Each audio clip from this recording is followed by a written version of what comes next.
So you're about to go for a super SUV and you want something that can pretty much do it all. You want it to be a family means of transportation. You want it to also be performance capable, and you want it to give you that special sense of occasion that an exotic car does. Are you going to go for the Lamborghini Urus in this form, a Lamborghini Urus Performante, or are you going to go for the Aston Martin DBX 707? We're going to do a comparison test between these two cars today, and we're going to be able to tell what is the target audience for each buyer of these products that we see here behind me. Starting off with the basics, both of these are performance SUVs. They are super SUVs. They are both powered by 4.0 liter twin turbocharged V8s. This is going to be an Audi derived V8 that you can find in the RS Q8, you can find in the RS7, etc. This is going to be the same motor that you're going to find in a C63. It's going to be Mercedes-AMG's 4.0 liter twin turbo V8. The Urus is going to be making about 657 horsepower with 627 pounds-feet of torque from this Audi derived V8, whereas the Aston Martin DBX is going to be making 697 horsepower and about 663 pounds-feet of torque from its Mercedes derived 4.0 liter twin turbo V8. And just to show you guys, the Lambo has a carbon fiber hood, whereas the Aston Martin has your regular, I think this is an aluminum hood. When coming to the styling, the Lambo definitely has a harder edge to its design. It's a little bit more masculine, it's a little bit more out there. The Aston Martin is going to be a little bit more smooth and rounder with the edges and the curves. I much prefer the Aston Martin's design over the Urus. Not to say the Urus is ugly at all, but I just prefer the Aston Martin. I think it's a little bit more beautiful. Now, getting down to the suspension, this is going to be something important. As you guys can tell, this Urus is going to be a lot lower than this Aston Martin if we just take a look at the roof line. And that's because this Urus is actually on standard spring suspension, whereas the DBX 707 is going to be on airlift suspension, pretty much what is on the typical DBXs, which the Urus, regular Urus, Urus S, they both have regular air suspension. However, the Performante, for a little bit more of that raw feel, you get actual spring suspension in this car. Coming into the interior of the Lambo, as you can tell, there is Alcantara everywhere, a lot of contrasted stitching. Off first glance, this interior looks very, very nice, nicely put together. You have satin carbon fiber, as typical with Lamborghini design language. We have this almost fighter jet center design stack, and I kind of like it. However, if we actually get into the infotainment, this is very Audi homogenized. There's a lot of Audi to this car that I wish they would have just distinguished a little bit more for the Lamborghini brand. Pretty much everything, like down to these controls here, is straight out of a SQ8. Again, it's not terrible. Like these window switches, they're not terrible. We have plastic a lot in this interior. It's not terrible, but for the price that you're paying for this, I would have kind of expected a little bit better. But you'll see in the DBX has the interior down just a little bit more, in my opinion. Moving to the DBX, and they absolutely just knocked this interior out of the park. We have a carbon fiber center console right there, carbon fiber accents throughout the interior. We have the contrasted white stitching everywhere. We have these beautiful seats, absolutely beautiful, but check the surprise in the back. Almost like carbon buckets like you would get in a G80, but this is an Aston Martin DBX SUV, family SUV. One of the best things about Aston Martin, while they do share parts with Daimler, as you can tell by the Mercedes engine, and this whole section here where we have the electronic parking button, which is straight out of a Mercedes. For the most part, this whole interior is completely unique to Aston Martin's design language, including the buttons. That's one thing that the Urus doesn't have, unfortunately. And so if you're looking for these small little details when you're paying this much money for a car, then this is what matters. And I really do think that the Aston Martin has the better interior over the Urus. Setting off in the Lamborghini Urus Performante, we're in Strada mode. Steering immediately very, very light. However, it gains weighting in a very weird way, almost digitally. And that's why I really prefer the steering on the Aston Martin.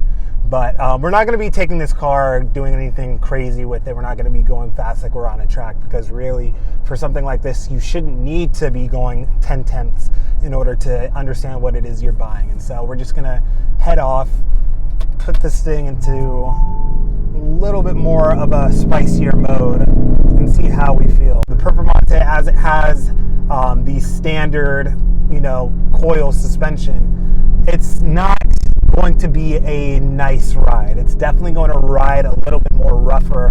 As you can tell, I'm bouncing up and down a little bit more than you will in a regular Urus, and definitely more than you will in the DBX for sure.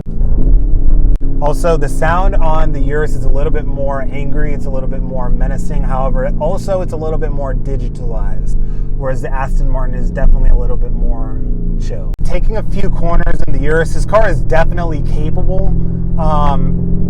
You definitely feel the weight, but it's not as big of a problem as it is in other cars. This car essentially has like a ZF 8-speed, somewhat of a transmission. It's an automatic torque converter.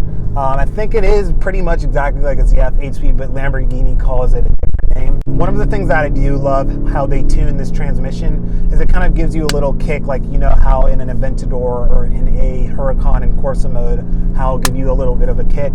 For a torque converter automatic to kind of do this, kind of like how my Alfa Romeo Giulia does it, it's very, very nice. It's a nice touch. As you can tell through those bumps, it's just a little bit too harsh for my personal liking.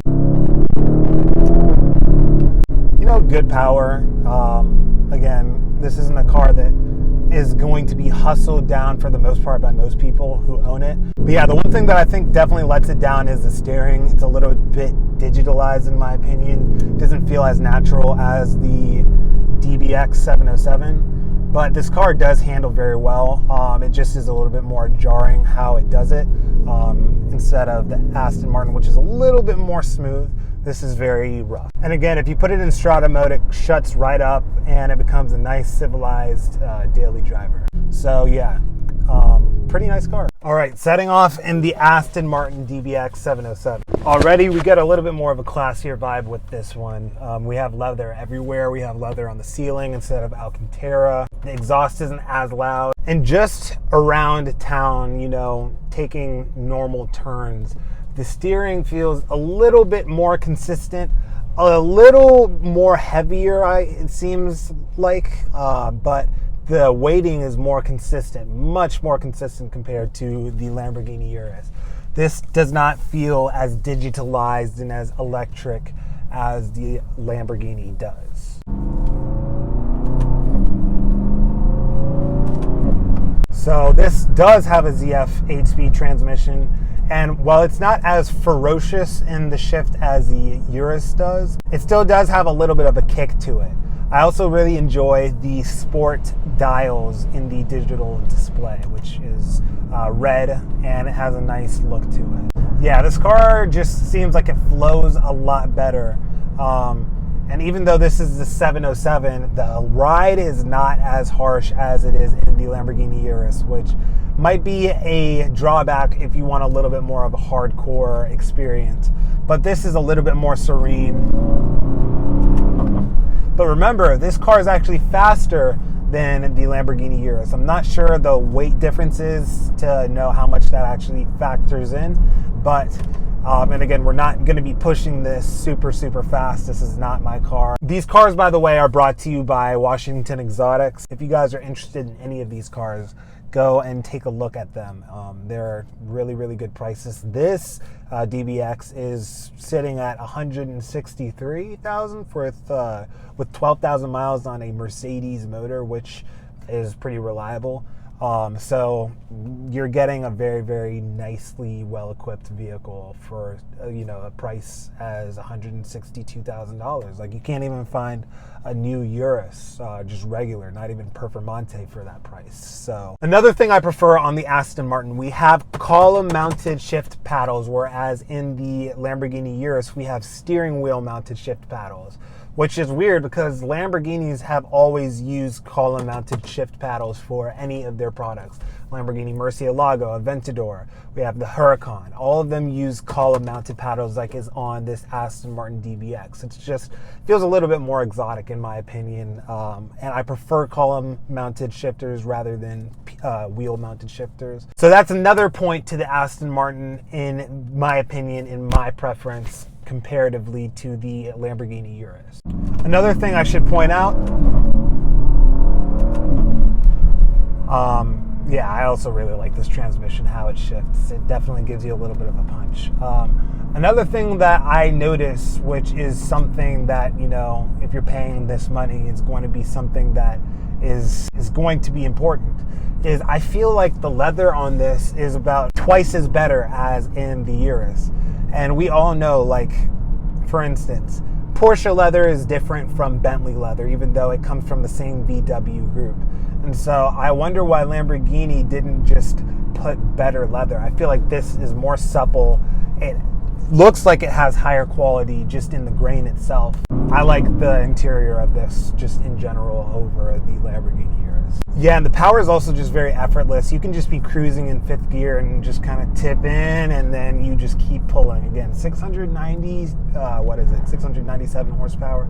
It's a pretty good amount for a SUV like this. Now, taking it around some corners, this car really, really reminds me of how my Giulia feels like in corners. It's very confidence-inspiring. The steering is very quick, but it also has a nice, robust feeling to it. The weighting is perfect. Sure, you don't get like the mini vibrations through the steering wheel, but this is pretty much the best that you could want from a SUV and not just like a performance sedan or actually a sports car. Yeah, this car just flows a lot better through the corners. It's probably because of how this car is damped. It's much better damped than in the Urus Performante. Even in the regular Urus, just the base Urus with the air suspension, it's a little bit more firm. This definitely still can be a little stiff, but it's certainly not jarring. It's certainly not intrusive as much as the Urus was. The Urus, you were bouncing up and down if you could see me. This just really flows. It dances, just like the Quadrifoglio, just like my Giulia Q4. And that's what I really, really enjoy about the Aston Martin DBX. Sure, it's not a Lambo. Sure, you're not going to have the creds of saying, oh, I got a Lamborghini. And I guess when it comes into the ethos of this car, by the way, God, this car is just flat around the corners. I really enjoy it, especially for not even having spring suspension, for having air suspension. This car is hunkered down in the corners. Yeah, so overall, the ethos for who would buy this car, I would say it's James Bond who grew up, decided to settle down and have kids. You know, the classy gentleman, the suit-wearing gentleman, the guy who looks distinguished, the guy who likes nice things but doesn't like the flashiness. This is your car. Now, for the Lamborghini, that's for you know, you have an Instagram course, you know, buy my course in the bio.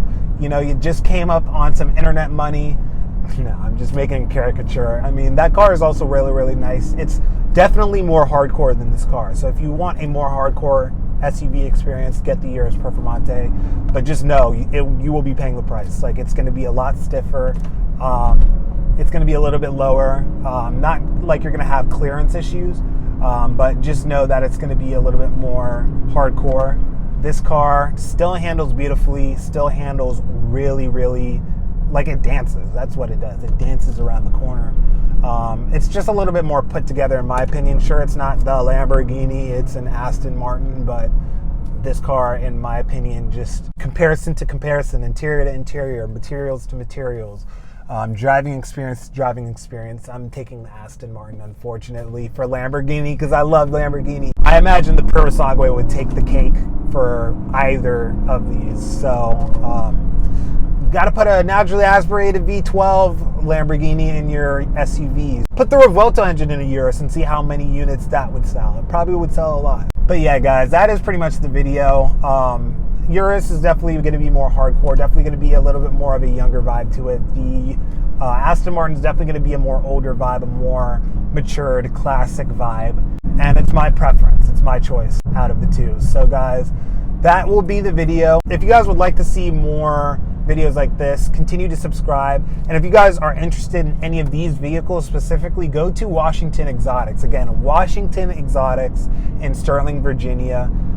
They have an amazing selection of automotive vehicles, all the way from the 4RS Spider that we have sitting outside. We even have a Bugatti Chiron Pure Sport. which is a $5.5 million car sitting in the showroom. So guys, check out Washington Exotics. Thanks again to them for allowing us to do this review. And guys, if any of these cars seem like it would fit with you, you know, take it on a test drive, see what it's like. But yeah, for my preference, Aston Martin all day.